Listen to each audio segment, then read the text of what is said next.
Last Sunday po, ating napag-usapan, how to be enduring. And then, nag-share po ko ng 3 points kung paano natin mapagtatagumpay ng lahat or paano tayo magtatagumpay o mananatiling matatag sa gitna ng pandemic na ito. Ano po kasi yung 3 na yon?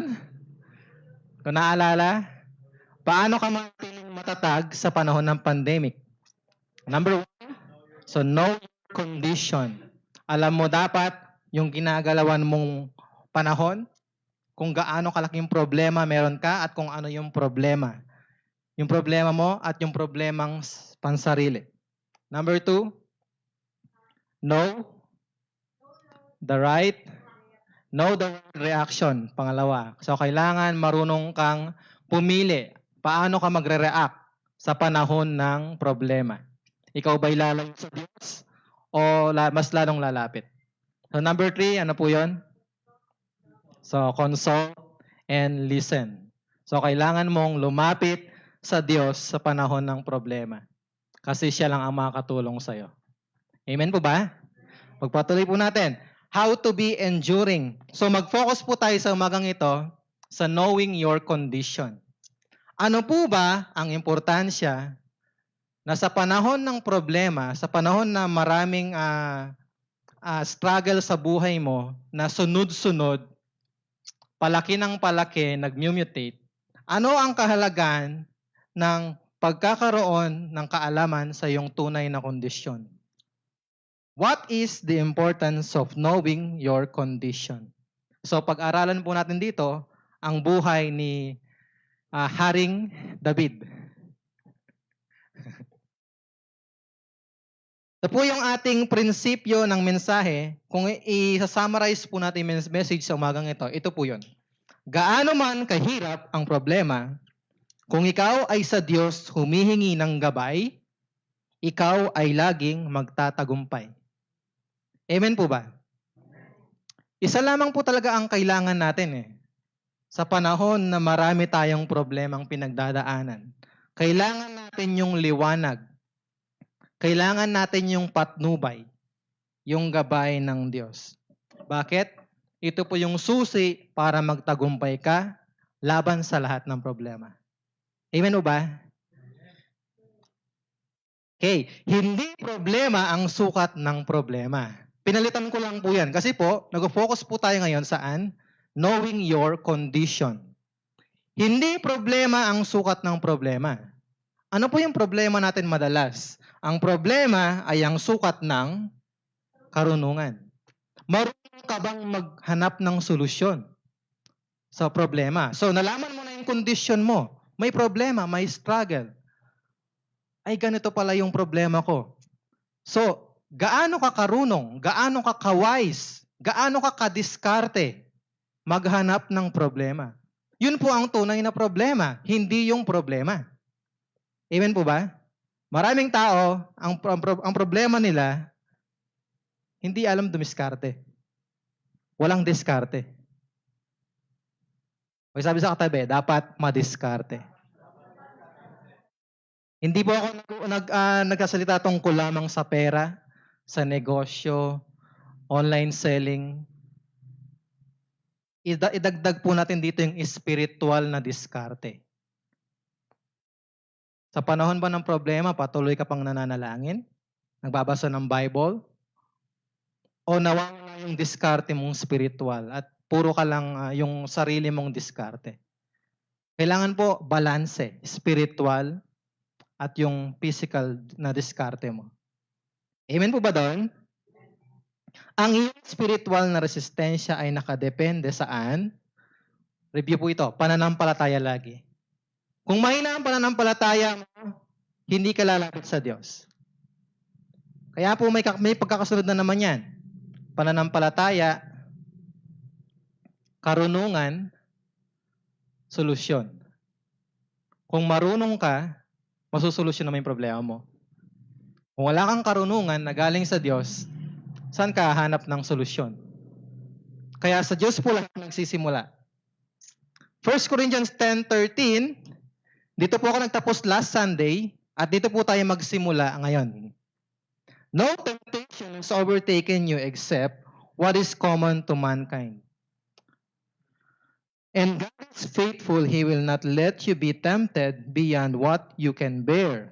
But when you are tempted, He will also provide a way out so that you can endure it. Sabi ng salita ng Diyos, hindi ka kailangan pwedeng matalo ng problema.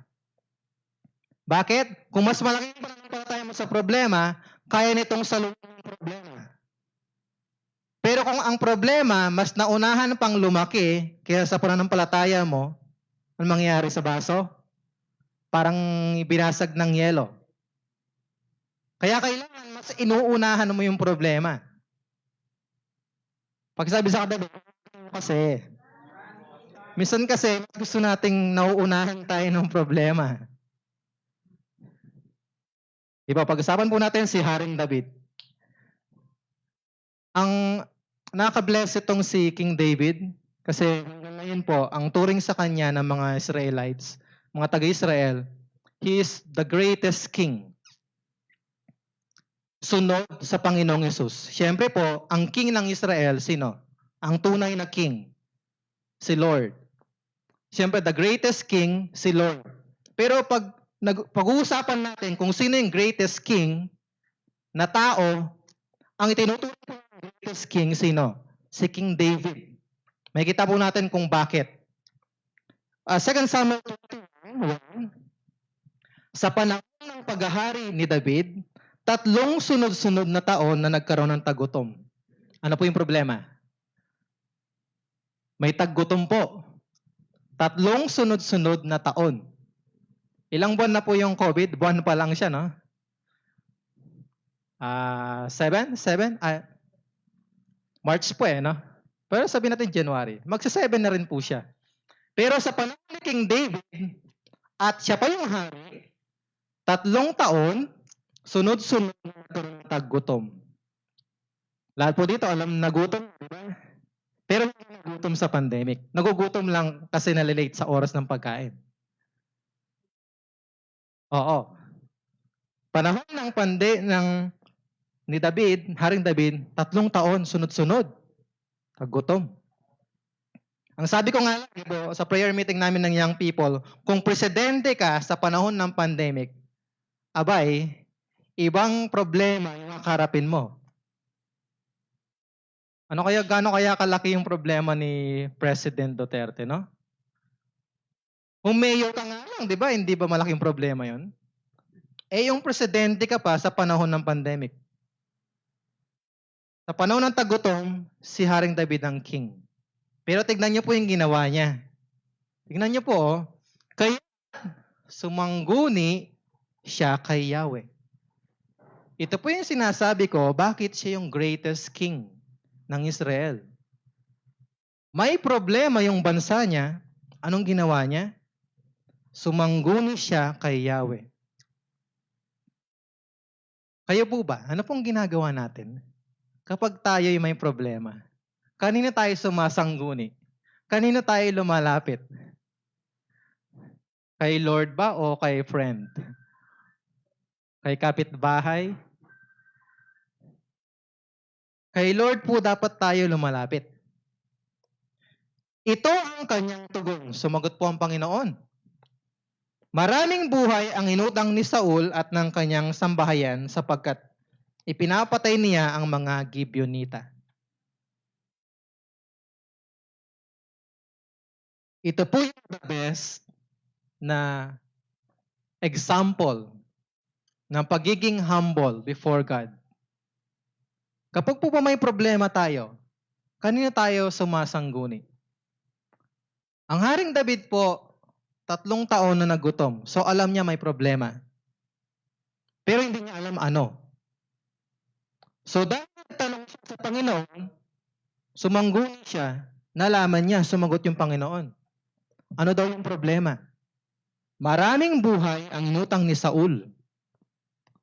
Yung nakaraang king, ang tatandaan po natin, ang first king ng Israel si Saul. At sinundan siya ng King David.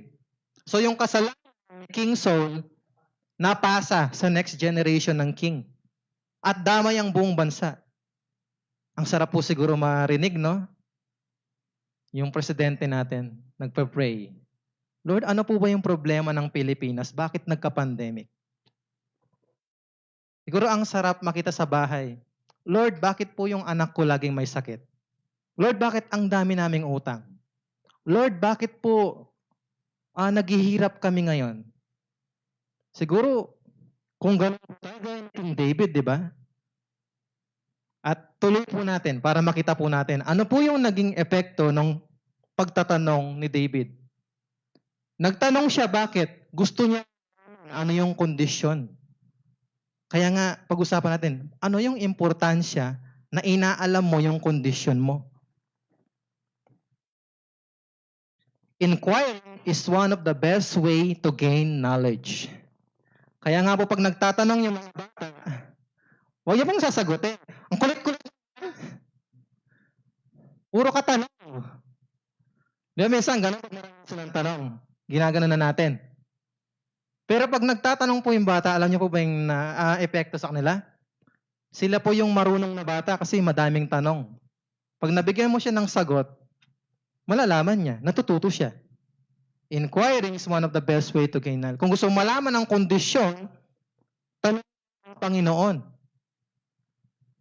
Si David po, nagtatanong sa Panginoon. Alam niyo po, gera. Nagtatanong din siya, Lord, mananalo po ba kami? King yan, ha? Hindi siya sumasabak kagad. Mag-pray muna siya. Lord, matatalo po ba namin sila? Pag sinabi ni Lord, oo. Doon pa lang siya mag-go. Kayo po ba, pag may problema, ano po bang ginagawa natin? Nananalo muna o diretso, laban kagad? Gawa ng sariling solusyon. Pag sabi kay katabi, magtanong ka kasi. Minsan po hindi tayo nagtatanong sa Panginoon. Kailangan po tinatanong natin siya. At ang pagtatanong po ni King David paano? Hindi po yung pagtatanong na, Lord, bakit nagka-problema? Ano bang kasalanan namin? Hindi ganun yung tanong niya. Ang tanong ni King David ay yung tanong na gusto niyang may makuwang sagot at yung sagot ng Panginoon, gagawin niya, susundin niya. Iba yung tanong na nagre-reklamo. Iba yung tanong na handa kang makinig. Nasaan po tayo doon? Yung handa bang makinig o yung tanong na puro reklamo? Makita po natin si King David, yung tanong niya, handa siyang makinig sa sasabihin ng Diyos. David, the greatest king of Israel. Nakita niyo po kung bakit siya yung greatest? Nagtatanong siya sa Diyos. Lord, may problema po yung bansa namin. Lord, may problema po malaki. Ano po ba yung problema? Nagtanong siya. Sana po sa pamilya natin, ganun din. Lord, laki po ng problema namin. Ano po ba yung problema? May problema po ba sa pamilya ko? May problema po ba sa akin? Ano pong dapat kong gawin? Sana ganun po tayo sa bahay. Ito po yung importance na inaalam mo yung kondisyon. David is the greatest king. Bakit? Hindi dahil mayaman siya. Hindi dahil marami siyang gold. Hindi dahil marami siyang bansang nasakop na pinapasakop naman ng Diyos. Bakit siya yung greatest king? Nagtatanong siya sa Diyos. Hindi yung guidance ng Diyos. Alam niyo po ba yung sekreto para maging great? Anong sabi ni Lord? Yung humble, yun ang great. Yung sumusunod sa Kanya, yun ang great. Kaya kung gusto mo maging great ka sa family mo, isa lang ang paraan. Hindi mo kailangan at matulungan mo yung pamilya mo. Hindi mo kailangang ibigay lahat ng gusto nila. Hindi mo kailangang i-please sila. Anong kailangan mong gawin para maging great sa family? Kailangan mo lang makinig sa Diyos. Kailangan mo lang magtanong. Alam ko po, tayo pong mga sa pamilya po natin, minsan, hindi tayo parang hindi ganun kataas yung tingin nila sa atin. Kahit na Kristiyano tayo. Lalo na yung mga isa pa lang. na born again sa pamilya. Pero sekreto, ano po ba? Para sa anak natin maging maimpluwensya tayo? Para maturuan natin sila ng tamang landas? Isa lang dapat mong gawin. Hindi mo kailangan ibigay lahat ng gusto nila. Hindi mo kailangan yumaman. Magtrabaho na magtrabaho. Anong kailangan? Number 1 na kailangan, to be great in your family. Sundin mo lang yung Diyos. Gaya ni King David. Ba't siya naging great? Siya yung king na nagtatanong sa Diyos. Amen po ba? If you want to be great, maging humble lang po tayo before God. Laging nagtatanong. 2 Samuel 21, 2-3. Sino po yung mga Gibeonita? Sila ay buhat sa lahi ng Israel. Hindi sila buhat sa lahi ng Israel, sila ang mga natira sa lahi ng mga Amoreo. Ito po mga Gibeonites, ito po yung mga taga-Kanaan talaga. At yung Kanaan, yan po yung promised land ng Diyos sa Israel. Naalala niyo po ba, Kanaan? At sabi ni Lord, lahat ng natira dyan, lalabanan nyo, sasakupin nyo. Pero dapat papatayin. Pero itong mga Gibeonites, niloko po nila yung mga Israelites. Sabi nila, sa panahon to ni Joshua, Joshua, hindi kami taga-Kanaan. Taga-malayong lugar taga kami. That time, handa na si Joshua na yung mga taga-Kanaan. Kasi pag makukuha na nila yung teritoryo. So sinabi nila, taga-malayong lugar sila. So hindi kami kaaway, sabi ng mga Gibeonites. Okay, nangako si Joshua. Nangangako kami, hindi namin kayo papatayin.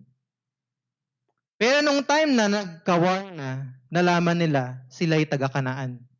So in short, niloko nila si Joshua. Kaso, nagbitiw na si Joshua ng pangako. Hindi namin kayo papatayin, sabi niya. Wala na silang magawa kasi nangako na siya. Yan po yung story bakit ang mga Gibeonites nabuhay sa Israel. Pero taga-Kanaan sila, hindi sila dinamay nila Joshua sa mga pinapatay na taga-Kanaan. Verse 3, ano po yung aksyon ni David? Nung nalaman niya, sabi ni Lord, ito yung problema. May atraso kayo sa mga Gibeonites kasi pinatay ni Saul yung marami sa kanila. Samantalang ipinangako ni Joshua, never kayo papatayin ng kahit sino man. Pero ni King Saul, dahil siya yung at alam niya, hindi yung mga Israelites, yung mga Gibeonites, pinapatay niya marami. O siyempre, kahit ikaw, pag may mga kaaway sa lugar mo, anong gagawin mo? Alam mo, magiging danger, magiging banta sa'yo. Kung pwede, patayin mo, di ba? Dahil ikaw yung king. Ito po yung atraso ni King Saul. Yung pinangako na dapat hindi papatayin, pinatay niya. Ipinatay ni David ang mga ginagawa. Ito po yung first step ni King David. Alam niya may problema at sinabi ng Lord sa kanya, ito yung problema. Ano ang paglilingkod ko sa inyo upang mapagbayaran ang kasalanan sa inyo ng aming bayan? May atraso yung Israel sa mga Gibeonites. At nang sa gayon, at basbasan ng sambayanan ni Yahweh. Alam niyo po ba ba't may problema minsan? May mga atraso po tayo. Na hindi natin alam. Alam lang natin, wala tayong naargabyado. Pero may ibang tao pala na argabyado na natin. Yun po yung time na alam mo, walang problema sa'yo. Pero alam mo, may problema ka dahil doon. Yun po yung time dapat ka magtanong sa Panginoon. Lord, wala naman akong naaalala. Ano po ba yung problema? At ito po yung ginawa ni King David. So, tinanong ng Gibeonites. At ito po yung masarap na marinig po dito. Sabi niya, ano ang may paglilingkod ko sa inyo? What can I do for you? Tinatanong po ba natin to sa ating sarili, sa pamilya? Ano kayang pwede kong magawa sa pamilya ko? Sana po tinatanong din natin to, no? Sa panahon ng pandemic, ano kayang pwede kong magawa sa pamilya ko? sa church ko, sa barangay ko, sa city ko, sa bansa ko. Hindi yung puro reklamo, no? Ang daming nagre-reklamo sa FB.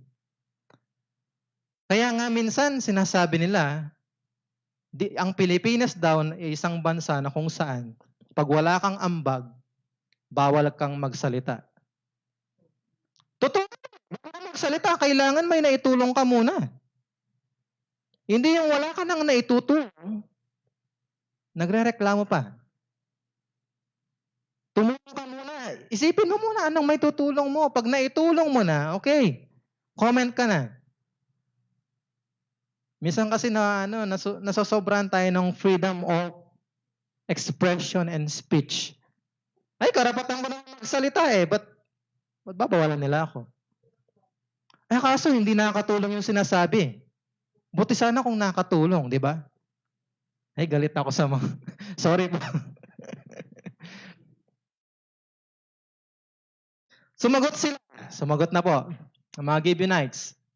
May hinto sila. Ang sama ng loob namin kay Saul at sa kanyang sambahayan ay hindi kayang tumbasan ng ginto at pilak. King David, ayaw namin ng ginto at pilak. Bakit?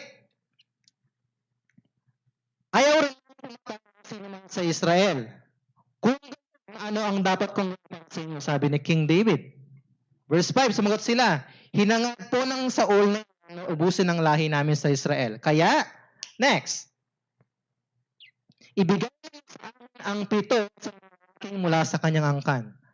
Gusto nila buhay ang inutang, buhay ang kapalit. At sa harapan ni Yahweh. Sige, ibibigay ko sila sa inyo, sagot ni David. Ngunit dahil sa sampahang ginawa ni David at Jonathan, iniligtas niya si Mephibosheth, ang apo ni Saul, kay Jonathan. Verse 8, ang ibinigay ay sina Armoni. Ilan pong lalaki yung inihingi ng mga Gibeonites? 7. Armoni, isang Mephibosheth din, ang pangalan, mga anak ni Saul kay Rispa na anak ni Aya, at ang 5 anak ni Adriel kay Merab. So 5 plus 2, naka-7 na si King David. 9. Ibinigay sa mga Gibeonita ang 7 ito at sila'y sama-samang binigti. Tindi, no? Binigti sila. Sa bundok sa sisimulang anihin ang sebada. Verse 10. Sa buong anihan hanggang dumating ang tag-ulan, si Rispa na anak ni Aya ay hindi na umalis sa kinaroroonan ng mga bangkay. Gumawa siya ng isang silungang sako sa ibabaw ng isang malaking bato at binantayan ng mga bangkay upang hindi makain ng mga ibon at mahilap na hayop. So napatay na yung 7. So yung atraso ng Israel sa Gibeonites, bayad na. Okay na po, di ba? Verse 11-12. Nang mabalitaan ito ni David, ipinako niya ang bangkay ni Saul at ni Jonathan sa mga pinuno ng Habes Gilead. Ninakaw naman ito ang bangkay ni Saul at Jonathan sa Beth-san, na ibinitin doon ng mga Pilisteo noong araw na sila ay mapatay sa Gilboa. So pati na yung mga bangkay ni Haring Saul at ni Jonathan na friend niya, sinama na niya. 2 Samuel 21:13-14. Ito po yung naging bunga ng mabayaran ni David yung atraso. Ganito po kasi yun eh. Kapag ang may atraso sa'yo, nanalangin sa Diyos, at ang Diyos, inonor niya yung panalangin kung kanino ka nagkaka-atraso, yari ka. Ulitin ko po. Pag may nagawan ka ng masama, alam mo or hindi mo alam, at yung nagawan mo ng masama or naiwanan mo ng atraso, nag-pray yon sa Diyos, yari ka. May sabi sa katabi, yari ka. Kaya po, nagpe-pray tayo araw-araw, may nagawan po ba ako ng masama na hindi ko alam? At sasagot naman ng Diyos sa'yo. Kaya tayo nagkakaproblema minsan, baka may mga ganun po tayo. Hindi natin na alam, nagawa natin ng problema, ng atraso. Si King David, alam niya ba yun? Panahon ni King Saul yun eh. Si Saul ang nagka-atraso. Pero sa kanya napunta. O, ang Diyos ang nagdesisyon, siyempre. Pero tignan po natin ano yung nangyari after yung atraso na yon nabayaran ni King David. Ipinakuha ang bangkay ng sulat Jonathan at isinama sa mga bangkay ng 7 binigti sa bundok. 14. Pagkatapos, dinala nila ito sa libingan ng kanyang amang si Kish sa lupain ni Benjamin sa Sela. Tingnan niyo po ang lahat ng iniutos ng hari ay natupad. Ito po yung mga hiningi ng mga Gibeonites na nagkaroon sila ng atraso. At muli dinaling ni Yahweh ang kanilang dalangin para sa bansa. Minsan baka po hindi tayo narinig ng Diyos. Bakit? May atraso sa iba. May nagawang ng masama. Alam mo at hindi mo alam, meron pa ring atraso. Kaya kailangan inaalam mo.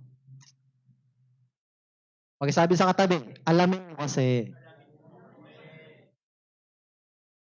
Minsan din natin inaalam. Si King David nagtanong. Dininig niya, ibig sabihin, natapos po yung 3 taon ng taggutom. Paano po natapos yung taggutom?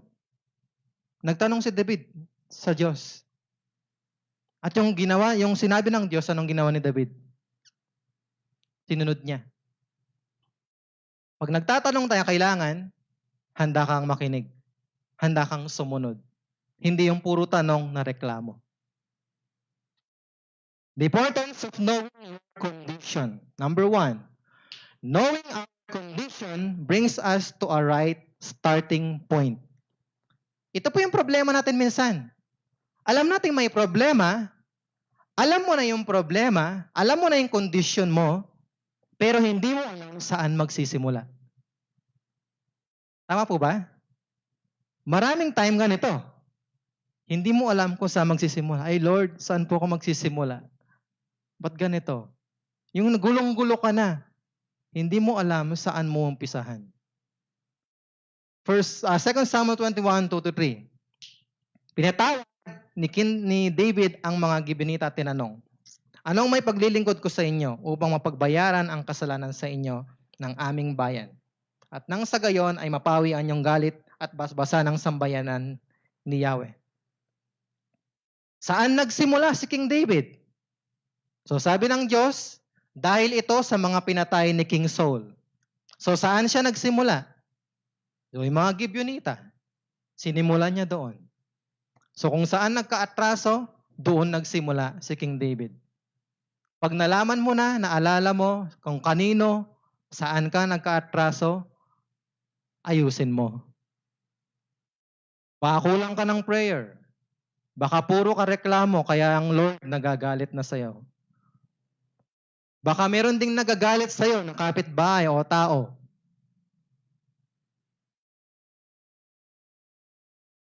Okay, sabi sa katabi, ayusin mo kasi yung atraso mo. Minsan po, ang dami nating atraso, hindi naaayos, kaya ang daming problema. Minsan po, mahirap tanggapin . So, knowing our condition brings us to a right starting point. Kailangan, alam mo, na kapag alam mo yung condition mo, importante to. Bakit importante na yung kondisyon? So, alam mo na yung kondisyon, ibig sabihin, alam mo kung saan magsisimula. Ito pala yung problema. Ito pala yun. So, dito ako sisimulan. Ito po yung importansya na alam mo yung kondisyon mo. May atraso pala ako kay ganito. Bayaran ko na. May utang pala ako dito, nakalimutan ko. Bayaran ko na rin. Nasaktan ko pala yung damdamin nito. Hingi ako ng tawad. Matagal na pala kaming hindi nag-uusap, ilang taon na rin. Kakausapin ko na para maayos na tong lahat. Ano pong atraso na kailangan nating ayusin? Baka kasi ito po yung dahilan bakit marami tayong problema. So kailangan, alam mo kung saan magsisimula. Next, what's the importance of knowing your condition? Kapag alam mo yung condition mo, meron kang guide sa iyong mga future actions. So alam ni David na ito yung gusto ng mga Gibeonita. Ilan kasing lalaki ang hinihingi nila? 7 lalaki. So yung mga susunod na action ni David dapat tungkol dito. Dahil alam mo na yung problema, so alam mo yung starting point. So alam mo kung ano pa yung dapat mong gawin na next. Knowing our condition gives us a guide in all our future actions. Dahil alam mo yung condition mo, alam mo yung mga next na gagawin mo pa. So kung hindi mo alam condition mo, wala kang idea. Saan ka magpapatuloy? 2 Samuel 21:6-7. Kaya sa amin ng 7 sa mga lalaking mula sa kanyang angkan at bibitayin namin sila sa Gibeon sa harapan ni Yahweh. So sabi, papatayin. Ibigay mo sa amin yung 7, papatayin namin. Para quits na lang tayo. So yun yung next. Sinunod ni King David. Pag ang Diyos ni-reveal sa iyo ano yung next mong gagawin, sundin mo. So alam mo na yung problema. Sinabi ng Diyos, ganito yung gawin mo. Magtanong ka ulit, ano pa? Baka kulang pa kasi. So si King David, pinagpatuloy niya lang. So kung alam mo yung condition mo, alam mo yung mga next mo pang gagawin. Pag hindi mo alam yung condition mo, wala kang magagawa. Hindi maayos yan. Kaya kayo nagtatanong sa Panginoon.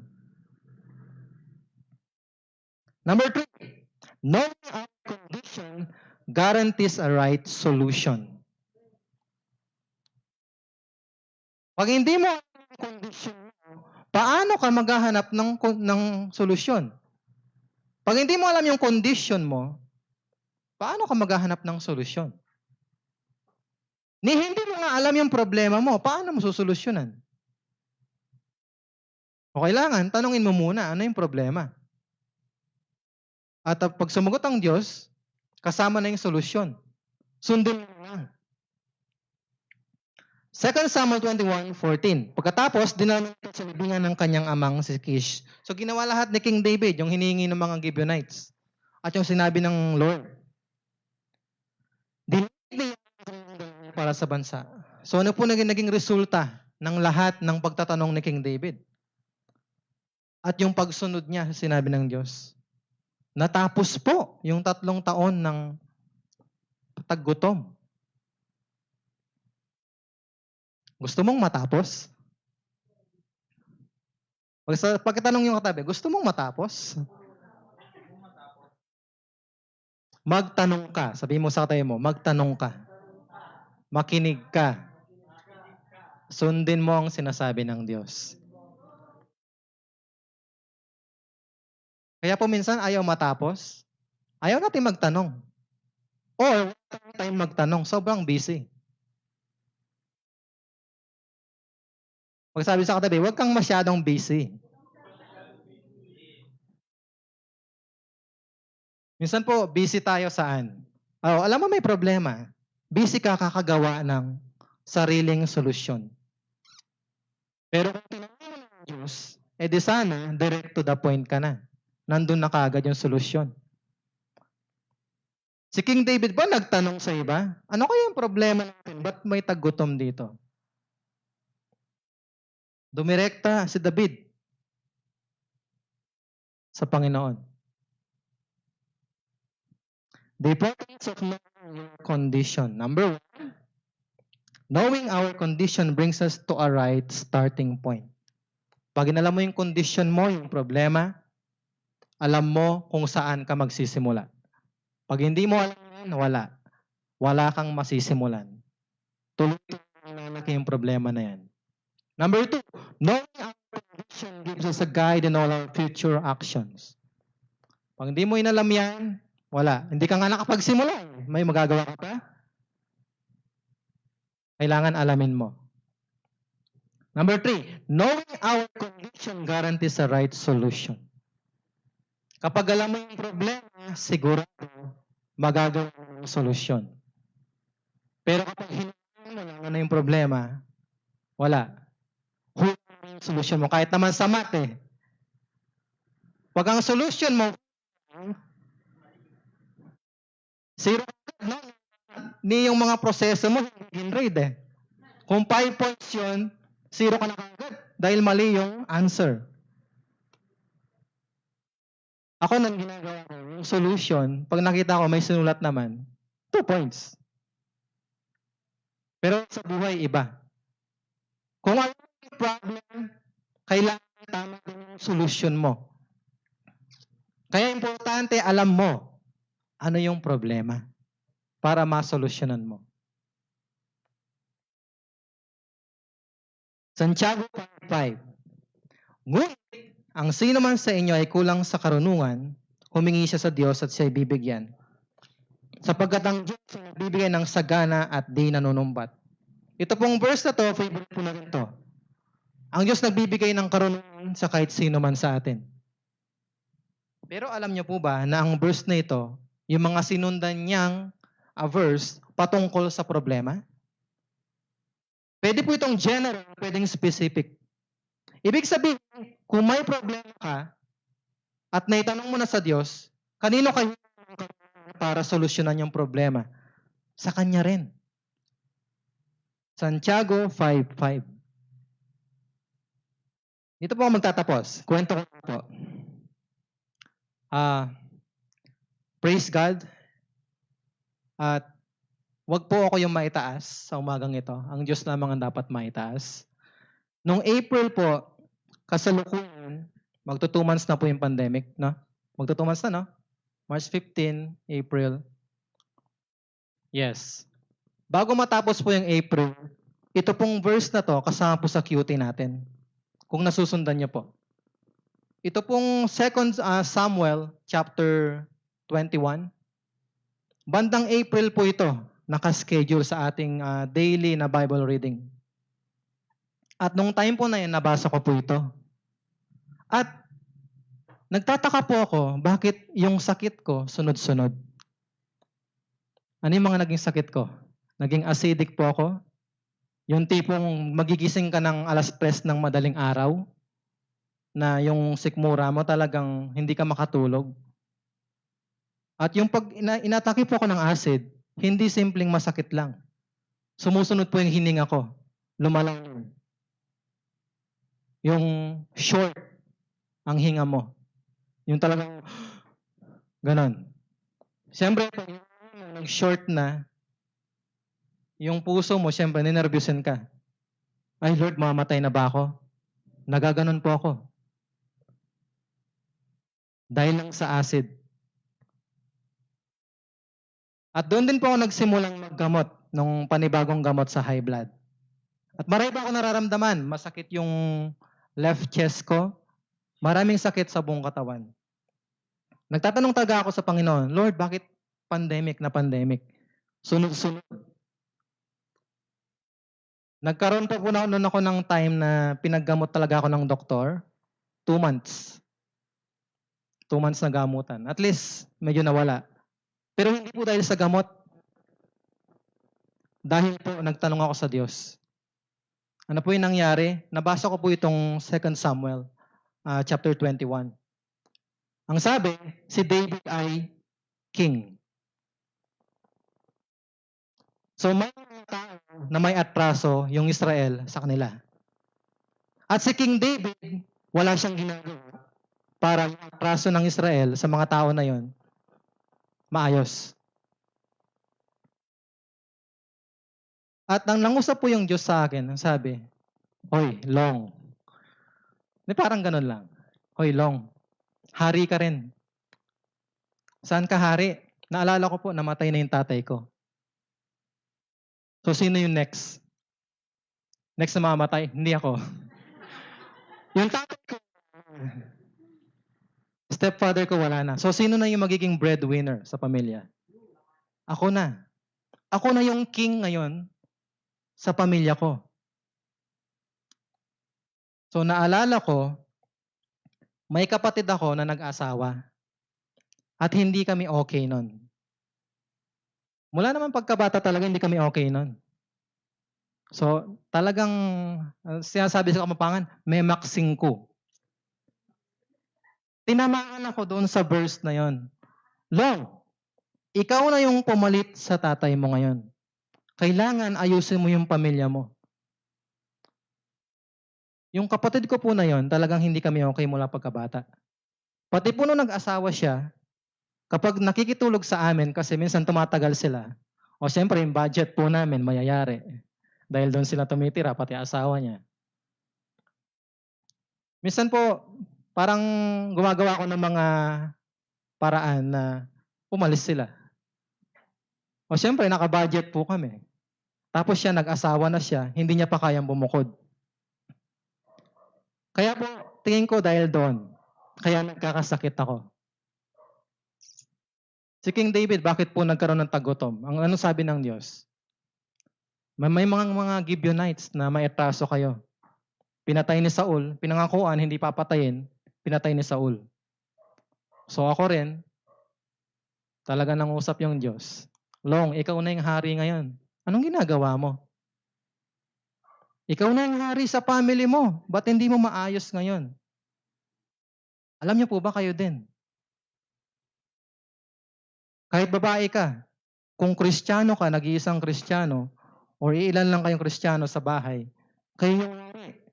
Ano po bang ginagawa niyo? Inaayos niyo po ba?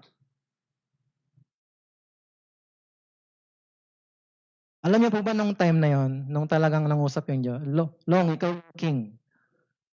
So wala yung tatay mo, kailangan tulungan mo ang kapatid mo. Mula po nung month ng April, 1-5, binibigyan ko yung kapatid ko. Kasi naalala ko, ako na yung hari sa bahay ko, sa pamilya ko. Yung nanay ko, medyo tinatanong niya ako, may kaya naman yun, sinabi, ba't mo bibigyan? Hindi ko masabi dahil may sinabi si Lord sa akin. Baka hindi rin nila masyadong maintindihan. Pero yun ang sinabi ng Diyos sa akin. Long, may atraso ka sa kapatid mo. Hindi kayo okay nun. Kailangan ayusin mo. Mula noong April, May, June, July to pamilya. 3 buwan po, panahon ng pandemic, binibigyan ko sila ng 1.5 per month. Alam niyo po ba na nangyari? Natanggal po yung acid ko. Gumaling. Nawala. Bakit? Nagtanong ako sa Diyos, ano yung problema? Baka kasi may atraso ako. Bigla akong naalala, yes, meron nga. May atraso nga ako sa kapatid ko. Pinaalis ko. At hindi ko inaayos yung talagang problema namin. Hinayaan ko lang. Kahapon na naman, ginagawa ko tong, habang pinre-prepare ko to, naalala ko naman, may bago akong tutorial. Yung taga-Japan. Kaibigan niya yun. So may atraso sa kanya. Kailangan ko siyang bigyan, syempre. Kung wala akong tutor. Nangusap na naman sa akin. Kayo po ba? I tell you po, kung ako king ako sa aking family, kahit babae ka, lalaki ka, king ka sa iyong pamilya. Tanong, anong ginagawa mo bilang king sa iyong family? Inaayos mo ba? Tinitignan mo ba baka may nagawan kayo ng, may naargabyado kayo? Baka may masama yung loob sa inyo, sa pamilya mo? Kailangan po ayusin natin yon. Kasi po, baka ito po yung ugat ng problema. At kapag yung ugat ng problema naayos po nyo, pangako ng Diyos, ano po? Yung 3 taon ng tagutom naputol. Ako po, yung mga sakit na iniisip ko, na meron talaga naman ako, nawala. Stable na po yung BP ko ngayon, blood pressure. Hindi na siya tumataas. Yung pong dating mga pagkain na bawal sa akin, kinakain ko na. Di ba? Kumain marami. Big sabihin, dahil sa atraso ko sa kapatid ko, na inayos ko, ngayon, pinagaling na ako ng Diyos. Kaya importante po nagtatanong tayo sa Diyos. Hindi yung tanong na nagrereklamo, kundi yung tanong na ano man ang sabihin ng Diyos or ano mang isagot niya sa'yo, susundin mo. Amen po ba? Sana po ang importansya ng pagkakaroon ng kaalaman natin sa ating kondisyon, sana ito po'y maghari sa ating buhay.